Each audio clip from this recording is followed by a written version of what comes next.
আসসালামু আলাইকুম। চলুন জেনে নিই আজকের নিউজ।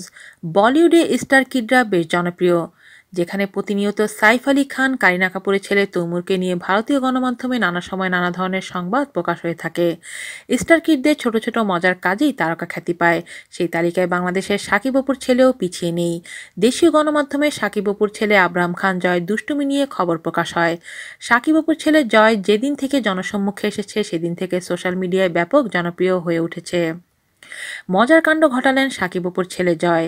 জয়ের বেশ কিছু ছবি সামাজিক মাধ্যমে ঘোরাফেরা করছে। ছবিতে তাকে ল্যাপটপ নিয়ে বেশ মনোযোগী দেখাচ্ছে, আর তার ঠিক পাশেই মিষ্টি হাসি দিয়ে দাঁড়িয়ে জয়ের মা অপু। এই বিষয়ে অপু বিশ্বাস বলেন, শিশু বয়সে বাচ্চাদের মানসিক বিকাশ হয়। অনেক বাচ্চারা খেলনা নিয়ে খুশি থাকে, আর আমার বাচ্চা বই খাতা আর ল্যাপটপ নিয়ে মহাখুশি। এই দুটি জিনিস পেলে সে সবকিছু ভুলে যায়। এদিকে গেল বছর রাজধানী বসুন্ধরা আবাসিক এলাকার ইন্টারন্যাশনাল স্কুল ঢাকাতে প্লে গ্রুপে ভর্তি হয়েছে শাকিব খান ও অপু বিশ্বাসের একমাত্র পুত্র সন্তান আবরাম খান জয়। ভর্তির পর থেকে স্কুলে জয়ের ছবি আঁকা, হাতে বই, স্কুলের বাচ্চাদের সাথে খেলা করার অনেক ছবি ফেসবুকে ভাইরাল হয়। আজ এ পর্যন্তই। আল্লাহ হাফিজ।